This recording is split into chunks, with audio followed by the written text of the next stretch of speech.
Good morning, my friend. Grab yourself a cup of coffee, get settled in. Happy Wednesday.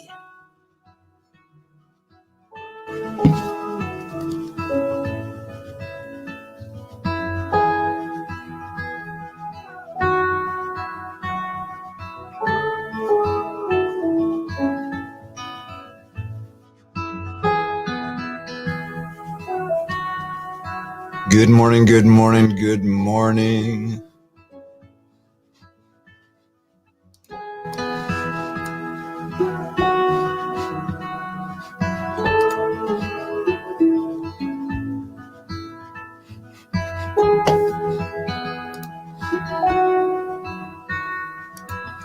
All right, good morning, good morning, good morning. Happy Wednesday. What is going on, my friend? What is happening this fine Wednesday morning? Drop me a note in the comments. Let me know you are here. Jared is looking forward to a paradigm shift. What kind of paradigm shift are you looking for, Jared? How can I help with that? Are you talking about today's content, today's topic? Welcome to Men Up with Mike. My name is Mike Cameron, and I will be your host as always. This is the show where we talk all things leadership, personal development, and often through the lens of what it means to be a dude. Today, we are going to be talking about the power of process, and specifically, how to build a business rather than create a job. It's interesting. I work with a lot of entrepreneurs. I've been an entrepreneur pretty much my entire adult life, since I was 24 years old at least. And hey, good morning, Anne. You are broadcasting live and in person. Anne says, Gagan, how are you, my friend? Good to see you. I got people all over the place. So, Jared is recently self-employed. All right, Jared, take a moment and drop a note. Tell us what you do. If any of my viewers can support your business, that would be awesome. So yeah, again, I work with so many entrepreneurs. I've been one for most of my adult life. And what I find oftentimes is entrepreneurs get excited about creating themselves a job. They're self-employed, which is a wonderful thing. And that's fine if that's what you are looking for. But you need to understand that there is a difference between creating a job and creating a business. Creating a job simply means that you are, hey, good morning, Aaron. Creating a job simply means that you are trading time for money. And that's fine. That is fine. That's exactly what we do when we go to a job, when we're an employee. We show up for 8 hours a day. Our employer pays us for that time that we put in. If we put in extra time, they pay us overtime. So that is just, financial advisor, Jared. Wonderful. Working with investments and protection. That is a great business to be in. I have spent 25 years in financial services, so I know that business fairly well. Like I say, I work with a lot of entrepreneurs to help them make that paradigm shift, to help them make that mindset shift. And so today I want to talk about one of the most powerful ways of doing that. Good morning, Jamie. How are you? Good to see you here as well. One of the most powerful ways of doing that is creating process around what you do, creating a process around your business. And when you create a process around your business, that takes it from a job to a business. Jamie is financially stuck. Well, maybe Jared could help you out. Maybe Jared could help you out. Who knows?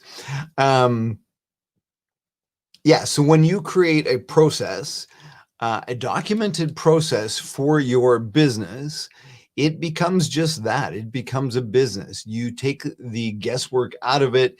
You create a process that is scalable, that is replicable, and is most importantly assignable. You can hand it off to other things. Gagan is going into my third business after a few stints with breaking even. Now want to work in systems and process. Aaron says he's self-employed, but a glorified employee. Okay, this is exactly what we're going to talk about today, is creating those systems and processes around the business that you have. Because again, that's what will take you from that building yourself a job to building yourself a business. That again, once you've got documented processes, you've got a way of doing things that you can replicate over and over and over again. And if it's clearly defined, that means it doesn't have to be you that does those things each and every time. You can hand that off to somebody else on your team. You can hire somebody else to do it. So a job is essentially, if you disappear, the business is gone. A business will live on without you. And ultimately, I think for most entrepreneurs, that's what we're looking for. S in the cash flow quadrant feels like slave some days. No idea what you're talking about, but I'm with you. So yeah, again, I've been working, and especially in December, it's just such a great time for most entrepreneurs to do this, to really hone in and focus on creating a very definitive, distinct process for your business, and really having a look at how you deliver your business, how you deliver the products, the services that you offer, making some distinctions around what it is that you offer.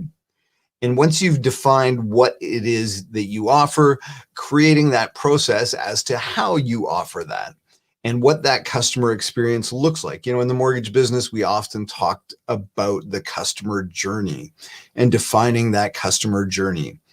And I spent, 15 years plus perfecting my customer journey and working towards helping other people perfect their process and document their process so that the experience that one client has is essentially the same as the next client has. And once we get to a point, hey, good morning, Tanya. How are you? So once we get to a point where we have got our service or product offering dialed in, then we can take it to that point where we define that process so that we replicate that each and every time with each and every customer. And again, I used to talk about this when I worked with mortgage brokers all the time, is that I'm not going to tell you that my way is the best way of doing things, but certainly collectively, we should be able to come up with the best way of delivering financial services, for example. We should be able to come up with the best way of delivering editing services, is another one of my clients that I work with. Once we've defined that best way of delivering that service, that best customer experience, how do we make sure that our customer is raving about what we do? How do we make sure that our customer is excited about how we treat them? Well, once we figure that out, once we dial that in, then we need to document that so that, again, it's creating that experience by design rather than by default. And I talk about this a lot. My Lifestyle by Design program, which is my weekly group coaching program, started off as a workshop. It's a 4-week workshop that's now extended into, 16 weeks now, which is fabulous. But how do we create a business by design rather than by default? You know, if we're good at what we do, hey, good morning, Michelle. If we're good at what we do, chances are that we deliver that service fairly consistently, and we often do it just automatically and naturally. We do it by default. Anne says, which is available only to men.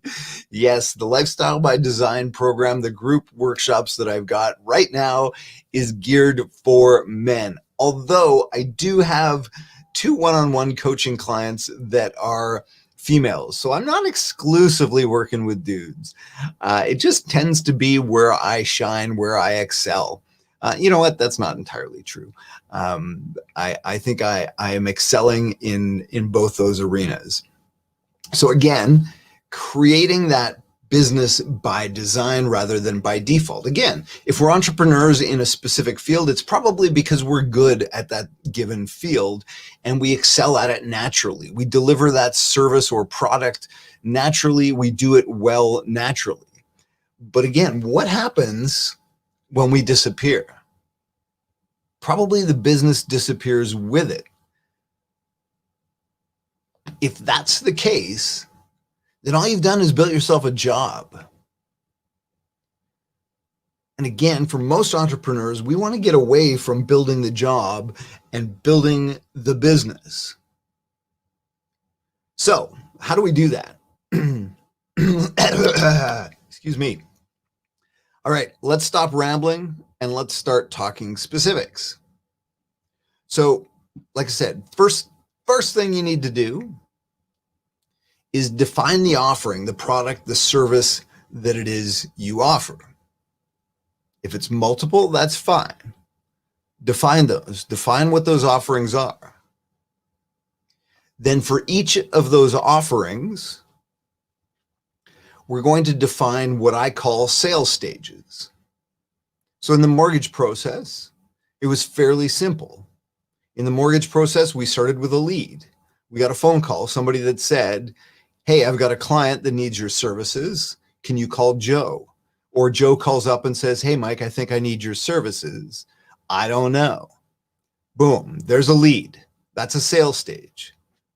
I had a process for what happens with the lead. I take an application. I send them a checklist of information that I'm going to need. I tell them what to expect going through the process. I send a follow-up call or message to the person that referred it. If it was referred by somebody, I send a follow-up message. So I had a very definitive, distinct process. And the objective of a new lead for me as a mortgage broker was to take an application. And once I'd taken an application, again, there was another process. So from that comes this decision point. So application taken. Is it did not qualify? Do they not qualify? So if they don't qualify for a mortgage, that's a new process. Doesn't mean I throw them away. Doesn't mean that I don't work with them. It just means if they don't qualify today, I have a completely separate process that happens. Again, in that particular case, there's a combination of, or one of three things, or a combination of three things. It's either your income isn't strong enough, your credit's not strong enough, or your equity is not strong enough. It's one or a multiple of these three things. So I had then had a process to work with the individuals to help them either rebuild their credit, increase their income, or save more for a down payment or for equity. So if they did not qualify, I had a process to follow up with that. If they qualified, they needed a pre-approval.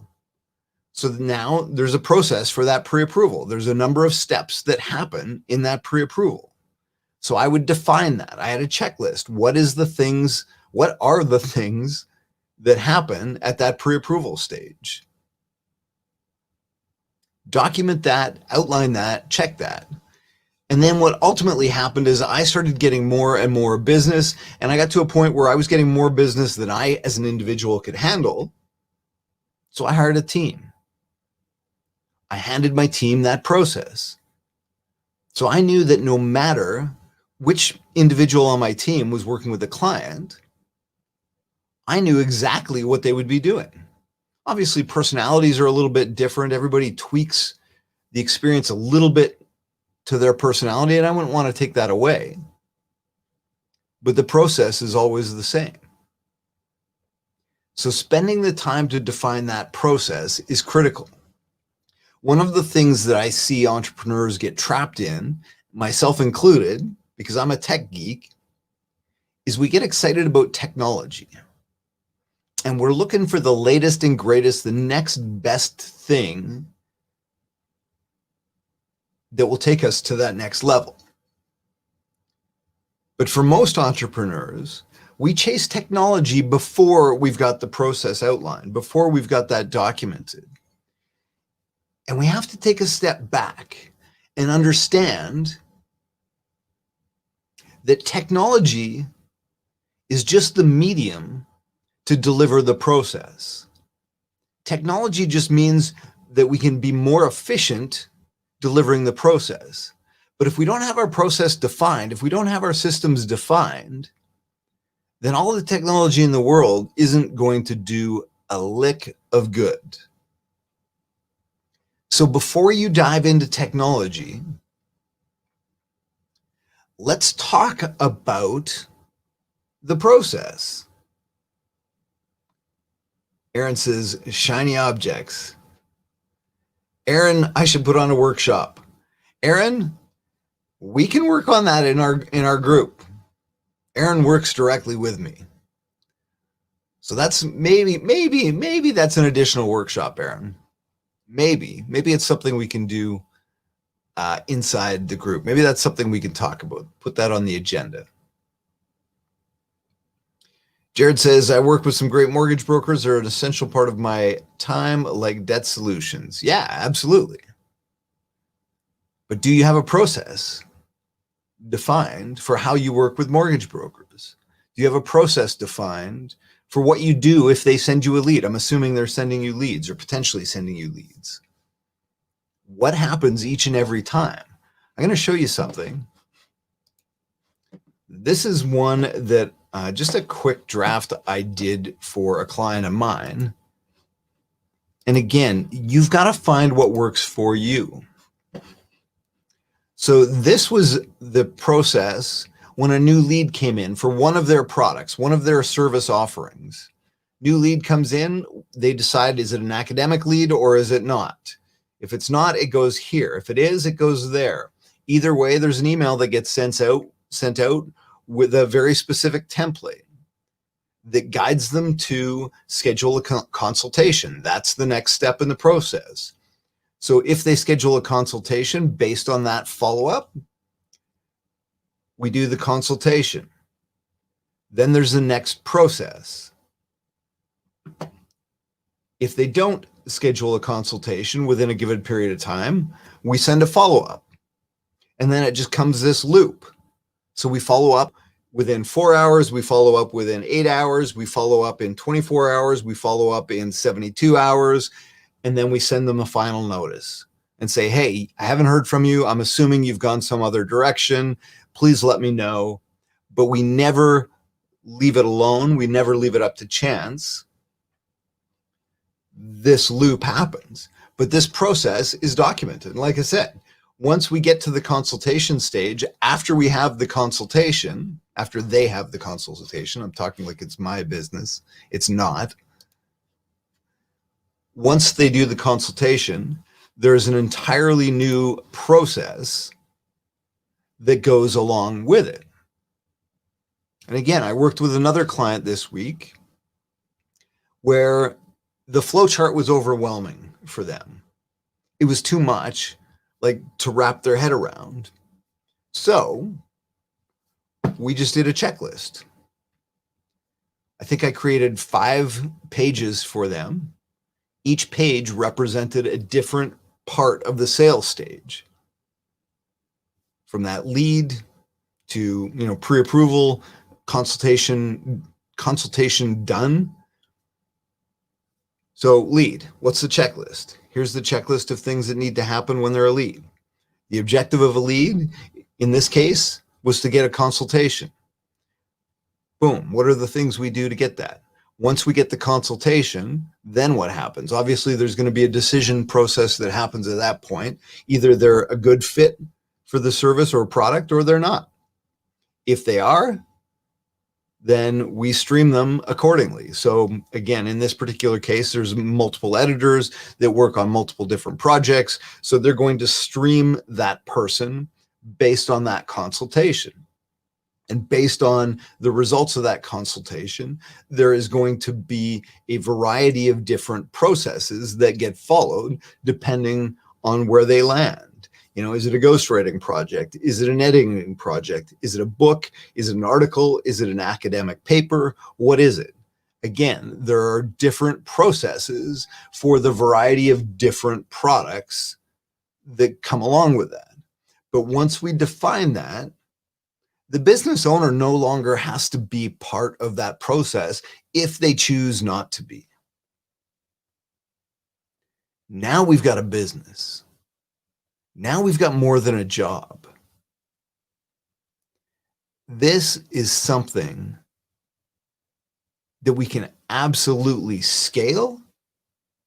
This is something that we can absolutely delegate. This is something that takes us out of that time for money equation. And ultimately, if we build it big enough and document it well enough, this is something that we can sell. And I've done that. I've been there. I've done some things well. There are other things I should have done, could have done better that would have made that sale, that transaction, much easier. I didn't have things documented as tightly as I could have. Time isn't always money. That's the whole trick, Anne, is getting away from the time is money.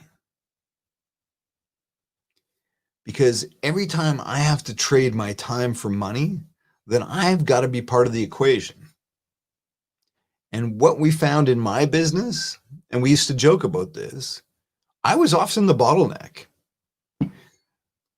As a guy that likes to have his fingers in all the pies, likes to have control of things, has very particular vision about how our service was delivered to our mortgage brokers, I wanted to have my fingers in everything.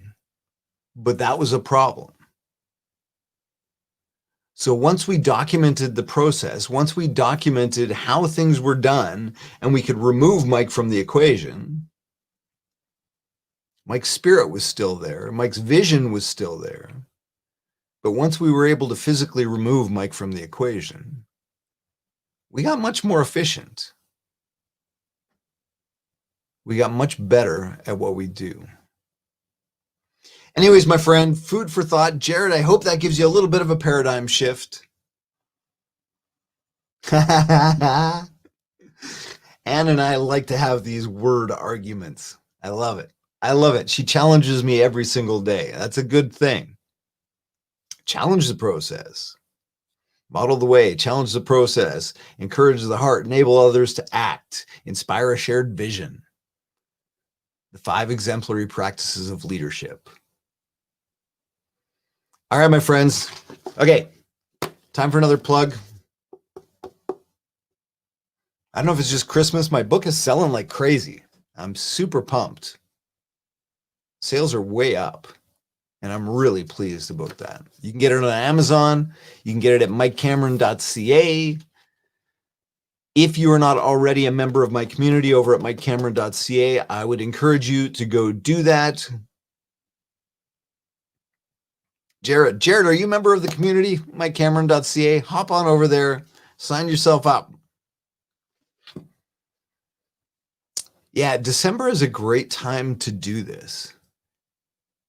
Again, just take a sheet of paper for each thing, each process, each stage in your process.